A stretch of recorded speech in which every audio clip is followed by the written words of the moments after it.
민수기 3장 1절로 13절의 말씀입니다. 여호와께서 시내산에서 모세와 말씀하실 때에 아론과 모세가 낳는 자는 이러하니라. 아론의 아들들의 이름은 이러하니 장자는 나답이요 다음은 아비후와 엘르아살과 이다말이니 이는 아론의 아들들의 이름이며 그들은 기름 부음을 받고 거룩하게 구별되어 제사장 직분을 위임받은 제사장들이라. 나답과 아비후는 시내 광야에서 여호와 앞에 다른 불을 들이다가 여호와 앞에서 죽어 자식이 없었으며 엘르아살과 이다말이 그의 아버지 아론 앞에서 제사장의 직분을 행하였더라. 여호와께서 또 모세에게 말씀하여 이르시되 레위 지파는 나아가 제사장 아론 앞에 서서 그에게 시종하게 하라. 그들이 회막 앞에서 아론의 직무와 온 회중의 직무를 위하여 회막에서 심호하되 곧 회막의 모든 기구를 맡아 지키며 이스라엘 자손의 직무를 위하여 성막에서 심호할지니 너는 레위인을 아론과 그의 아들들에게 맡기라. 그들은 이스라엘 자손 중에서 아론에게 온전히 맡겨진 자들이니라. 너는 아론과 그의 아들들을 세워 제사장 직무를 행하게 하라. 외인이 가까이 하면 죽임을 당할 것이니라. 여호와께서 모세에게 말씀하여 이르시되 보라, 내가 이스라엘 자손 중에서 레위인을 택하여 이스라엘 자손 중에 태를 열어 태어난 모든 맞이를 대신하게 하였은즉 레위인은 내 것이라. 우리 함께 할까요?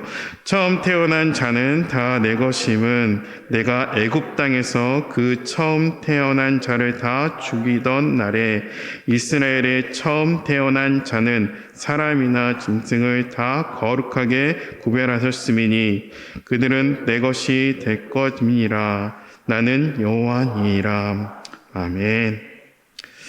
그럼 민수기라는 책 제목은 원래 히브리 제목은 아니고 헬라어로 번역하면서 이제 숫자들, 그렇죠? 넘버스라는 이름을 갖게 됐고 본디 히브리의 제목은 광야에서라는 제목이죠. 여러분, 광야는 하나님께서 인도하시는 그 가나안 땅을 가기 위하는 가정 가운데 있는 그 장소였습니다. 하나님께서 출애굽시키시고요, 진정한 구원의 땅으로 가는 과정에 반역과 불순종, 그런 일들이 민수기 가운데 곁들여 있습니다. 여러분, 민수기라는 이름 그대로 이 책은 숫자를 개수하고 인원을 점검하고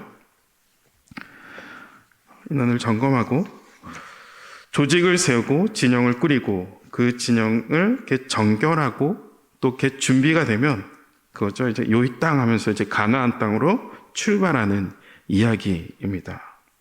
그러니까 다시 정리하면 여러분, 민수기 1장에서는 이스라엘의 1차 인구조사가 나옵니다. 2장은 이스라엘의 진영을 배치하는 것과 행군의 순서들이 나오죠. 그리고 3장은 레위 제손의 그 직무와 레위인들의 인구조사가 나옵니다.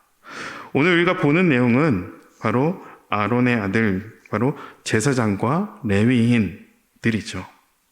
여러분, 3장이 나오기까지요, 여러분 1장과 2장에서 11지파를 다 이렇게 계수하는데 레위 지파는 따로 계수하지 않았어요.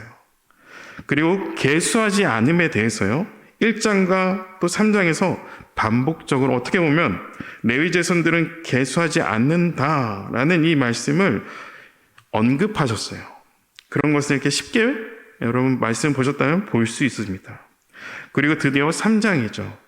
레위 자손들을 언급합니다. 여러분, 다른 지파처럼요, 계수하는 것을 바로 언급해도 돼요.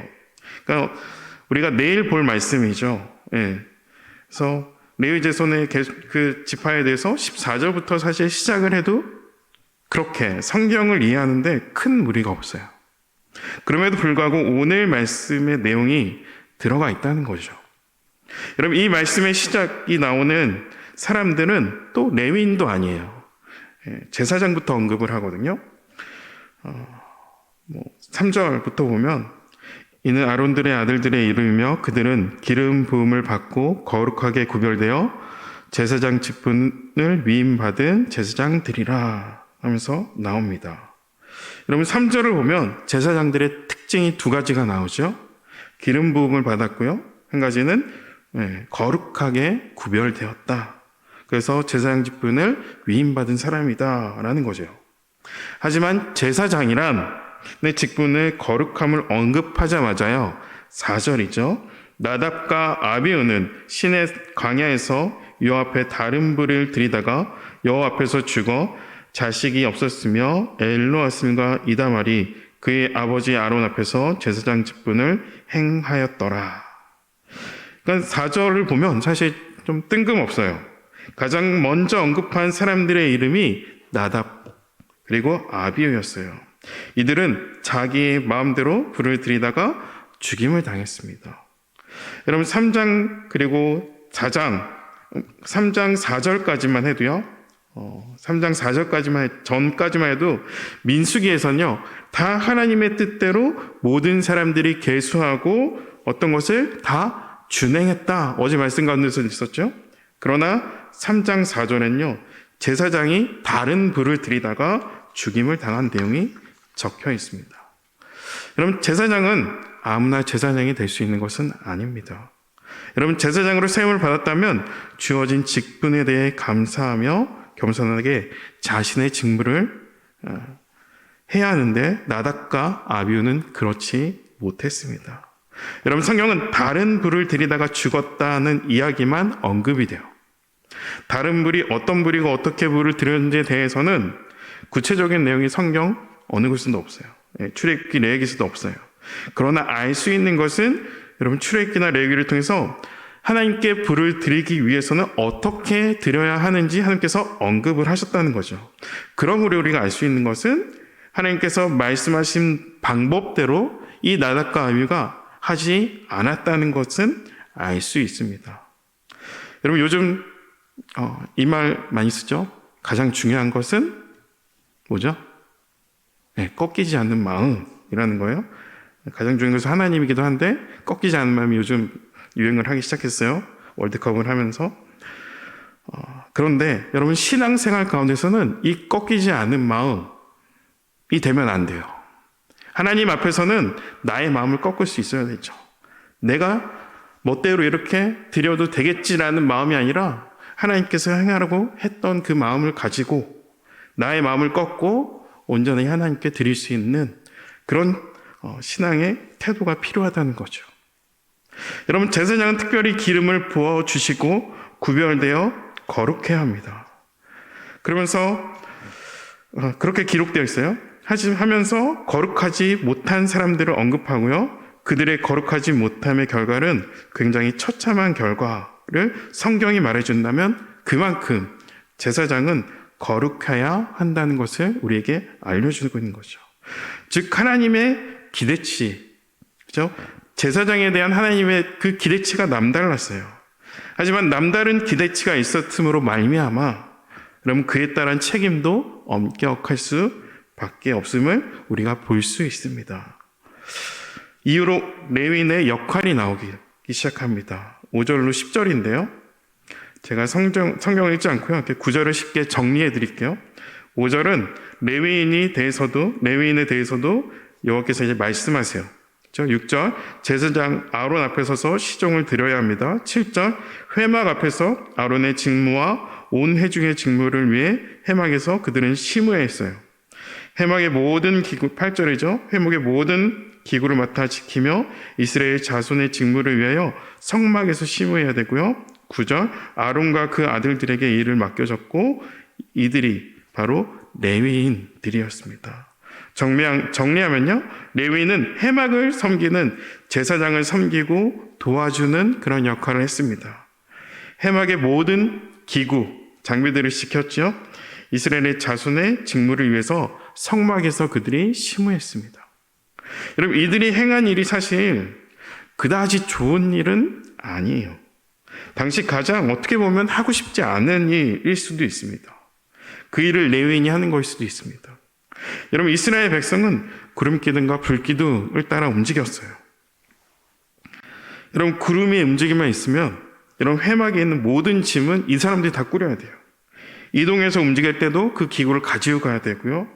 그리고 레위인들은 하고 싶은 일을 하는 게 아니라 또 제사장의 시정으로, 물론 시정이라 하지만 어떤 제사장이 이렇게 종처럼 레인을 부린 것은 아니고 같이 동역하면서 팀워크로 이렇게 일을 했다는 거죠. 강약 가운데 늘 언제나 구름이 움직일까, 그렇죠? 긴장하며 준비하며 이런 일을 평생 해야 하고, 또 중요한 것은 내 자녀도 이런 일을 해야 한다라는 것이죠. 그런 생각을 하면 레위인의 직무를 감당하는 것이 사실 마음의 어려움이 있을 수 있습니다. 그 마음의 어려움이 있을 수도 있는 레위인들은 어떤 존재인지 사실 정체성을 알려줘야 되는 거죠. 그러므로 다른 지파를 계수하고 준비하는, 언급했었어요.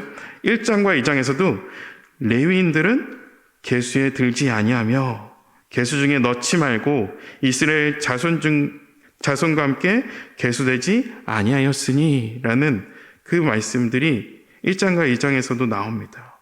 레위인들이 다른 지파를 계수하는 중간에서도 이렇게 기록되어 있어요. 레위인들은 조금 특별하게 이 부분들을 삼을 수 있는 것이죠. 그래서 3장 11절로 13절이 진정한 레위인의 정체성을 비로소 말씀해 줍니다. 또 정리해서 말씀해 드리면요, 11절은 요새가 다시 여호와께서 모세에게 말씀하십니다. 이 레위인들에 대해서. 12절이죠. 이스라엘 자손 중에 마지를 대신해서 하나님께 소유다 말씀하시고요. 이스라엘의 태를 열어 태어난 모든 자를 대신할 자들이 레위인이다 말씀하시고요. 애굽에서 내려진 마지막 재앙이었어요. 이스라엘 사람이나 짐승이나 마지는 하나님 것으로 구별되었는데 이 레위인들이 바로 그 마지의 존재로 하나님의 것이다 말씀하십니다. 여러분, 12절과 13절의 구조가 이렇게 좀 교환 구조예요. AB 이런 게 있어요. 태를 내서 태어난 모든 자를 대신하여 하였은 즉이 A라면 레위인은 내 것이라가 B가 될 수 있죠. 처음 태어난 자는 사람이나 짐승이나 다 거룩하게 구별했음이니가 A가 되면 그들은 내 것이 될 겁니다가 B가 될 수 있어요. 이게 반복해서 알려주고 있어요. 여러분, 성경에서 반복은 강조거든요. 그러니까 어려운 일을 감당하기에 하나님께서 직접 이들이 어떤 사람인지 알려주는 거예요. 레위인들은 다른 지파들에 비해 힘들고 고생하고, 어떻게 보면 이들이 자원해서 레위인이 된 것이 아니었으므로 레위인들에게 하나님은 너는 내 것이다 말씀하고 있죠. 하나님의 소유가 된 겁니다. 물론 이스라엘이 다 하나님의 소유죠. 하나님께서 택하신 백성들이었기 때문에. 그러나 그 중에서도 더 각별하게 여기는 자들이 있어요. 예수님도 12제자를 택하셨지만 여러분, 수제자들이 있었다는 거죠. 하나님께서도 이스라엘 민족을 택했지만 더 각별하게 여기는 자들이 있는데 그들이 바로 레위인이었습니다.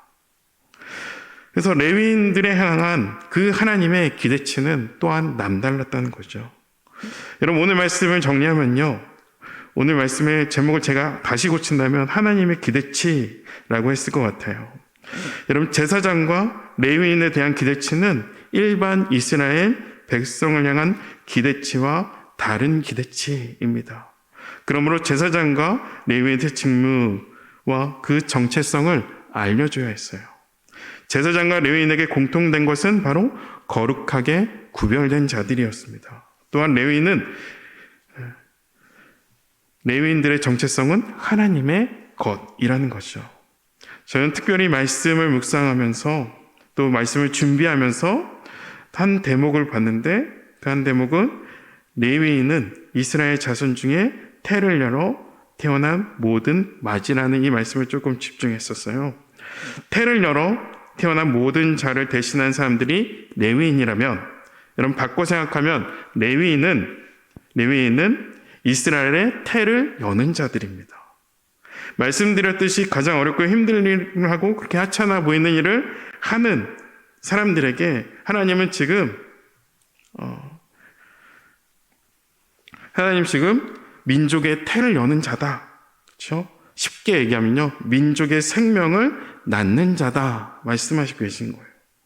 여러분, 생명을 낳는 것이 꼭 출산을 의미하는 것은 아니죠. 제가 12절 보면서 제가 벌써 둘째가 있는데 뭐 셋째를 계획한다. 이거는 뭐 그럴 수도 있지만 그 의미보다는 생명을 낳는다는 것은 어떤 의미죠? 누군가를 우리 구원자이신 예수님께, 그렇죠? 나를 구원하시고 나에게 생명을, 새 생명을 허락하신 주신 그 예수님께 인도해야 된다라는 그 마음을 다시 한번 생각할 수 있었다는 것이죠. 여러분, 이 시대의 레위인은 누굽니까? 하나님께서 오늘 내 것이다 라고 말씀에는 주는 그런 사람이 누구입니까? 단순하게 그냥 목회자다라고 여기시나요? 여러분, 그러면 그냥 그렇게 사시면 되고요. 그러나 이 시대에 제사장과 레위인이 나다. 내가 레위인이다. 내가 제사장이다. 이 시대의 레위인은 성도다. 아멘이십니까? 여러분, 이 시대의 레위인은 그리스도의 피고로 산 교회다 여길 수도 있다면요, 우리의 주어진 오늘을 대할 때 우리가 대하는 태도가 우리는 달라질 수 있는 거죠. 특별히 새벽마다 이렇게 나와 기도하는 여기 계신 성령님들에 대한 기대치는 여러분 분명 하나님께서는 남다를 거라 저는 여깁니다. 그 기대치만 남다른 것이 아니라 하나님께서 때를 따라 돕는 은혜 또한 여러분 남다르게 받겨낼 줄 믿습니다. 여러분, 하나님께서 넌 내 거다 하시면서 하나님은 우리에게 남다른 기대치를 가지고 계심을 믿고 주어진 오늘 하루, 그 하루를 살아내실 때 오늘 말씀을 잘 기억하시고 다시 한번 붙잡으면서 여러분의 가정과 직장과 일상, 그곳에서 제사장으로, 레위인으로 거룩하게 또 살아내시기를 축복합니다. 기도하겠습니다. 하나님께서 우리를 불러주시고 세워주심을 감사합니다. 우리의 우리됨으로, 우리의 어떠함으로 우리 자격이 돼서 이 자리에 있음이 아님을 기억하게 하시고, 우리의 자격 없음에도 하나님은 거룩하다 여겨주심으로 이 자리에 나와 머리 숙여 기도할 수 있음을 감사함으로 받아 2023년 동안 이 땅의 제사장으로 또한 레위인으로 살아낼 수 있는 여기 계신 모든 성도님들 다 될 수 있게 도와주시옵소서. 홀로 근심하는 날 되지 않게 하시고 너는 내 것이다 말씀하신 말씀을 믿음으로 받아 내가 누구에게 속해 있는지를 다시 한번 새기고 기억하며 예수께서 주신 평안함으로 이제 다시 한 날을 살 수 있게 하여 주시옵소서. 다시 한번 주님을 찬양하며 높여드리며 감사드리며 예수 그리스도 이름으로 기도합니다. 아멘.